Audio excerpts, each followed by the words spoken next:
Diversity in living organism, MCQs, answers.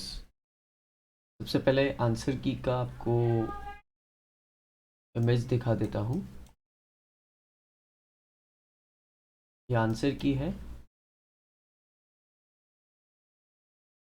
आप इसका screenshot ले लीजिए और आप खुद से भी चेक कर सकते हैं। अगर आप पूरे वीडियो के थ्रू नहीं जाना चाहते तो आप सिर्फ आंसर की के थ्रू,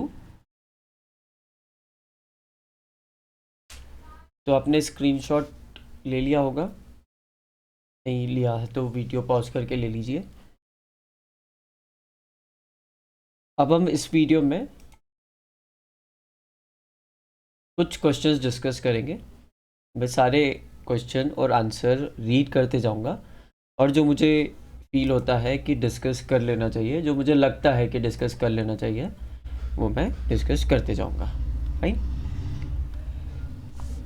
सबसे पहला question, which of the following characteristics can not be used in grouping and सब ग्रुपिंग ऑफ ऑर्गेनिज्म। क्लासिफिकेशन के लिए कौन से कैरेक्टर्स हम यूज़ नहीं कर सकते?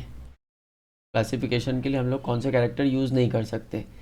क्या प्रोकैरियोटिक और यूकैरियोटिक क्राइटेरिया सेल्स का, कि ये सेल प्रोकैरियोटिक है, ये सेल यूकैरियोटिक है, ये क्राइटेरिया यूज़ कर सकते हैं कि नहीं? ये सेल ये यूज़ कर सकते हैं, हमको पता करना है। Can not be used. Presence and absence of mitochondria, mitochondria का प्रेजेंस है सेल के अंदर या एब्सेंस है सेल के अंदर, ये यूज़ कर सकते हैं कि नहीं? ये भी यूज़ कर सकते हैं। बुक में उतना डिस्क्राइब करके नहीं बताया है, बट ये भी यूज़ कर सकते हैं। ऑर्गेनिज्म में नंबर ऑफ सेल्स कितने हैं?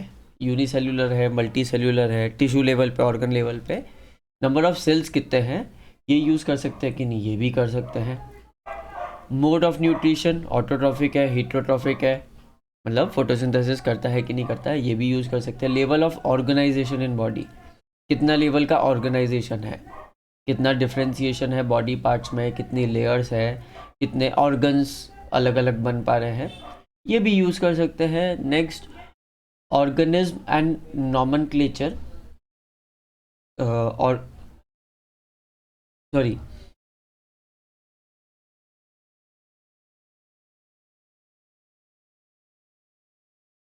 ये वाला डिस्कस करता हूँ मैं अभी। अगला, ओवीपोरस है या विविपोरस, ओवीपोरस ऑर्गेनिज्म है या विविपोरस ऑर्गेनिज्म है, ये भी यूज़ कर सकते हैं। तो बेसिकली मुझे जो दिख रहा है वो सारे ये कैरेक्टर्स यूज़ कर सकते हैं। तो इसमें से कौन से यूज़ नहीं कर सकते? सारे यूज़ कर सकते हैं, तो none of these is the answer. इस क्वेश्चन को आप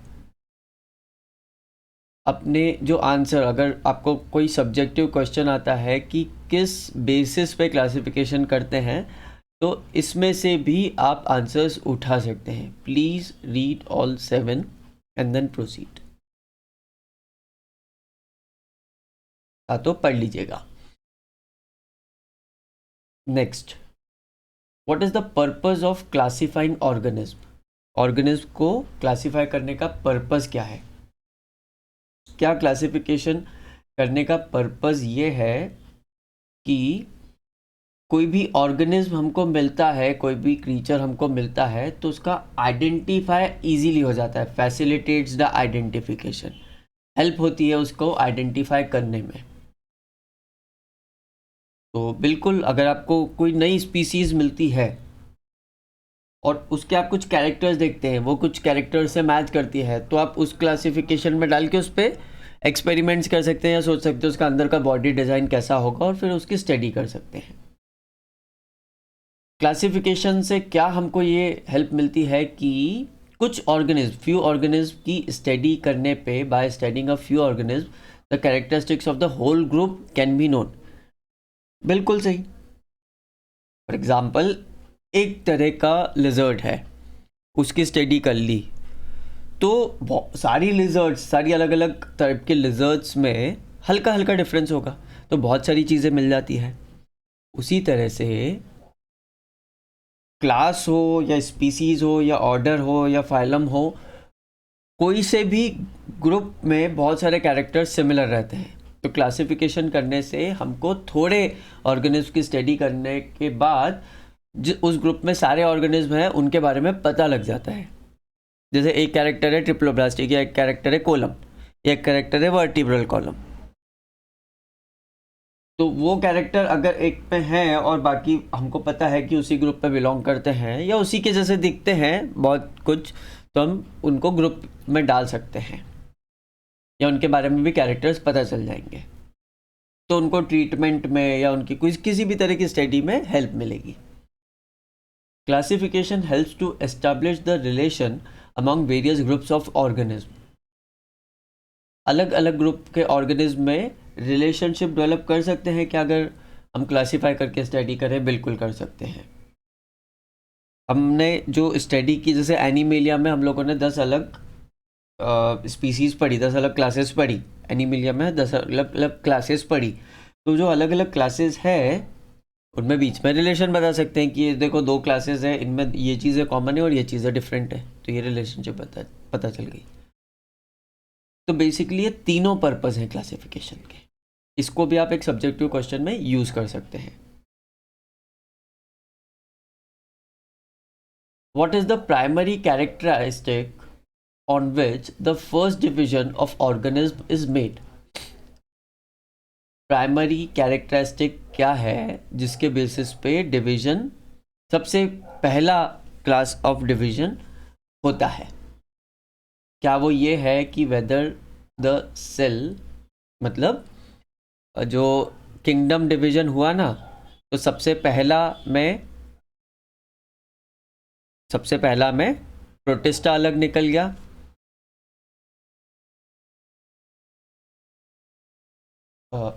सबसे पहले में मोनेरा अलग निकल गया। तो वो मोनेरा किस बेसिस पे निकला था? फिर अगले क्लासिफिकेशन में प्रोटिस्टा अलग निकल गया था, तो वो प्रोटिस्टा सेकेंड लेवल पे निकला था ना। ये प्राइमरी कैरेक्टर पूछ रहे हैं।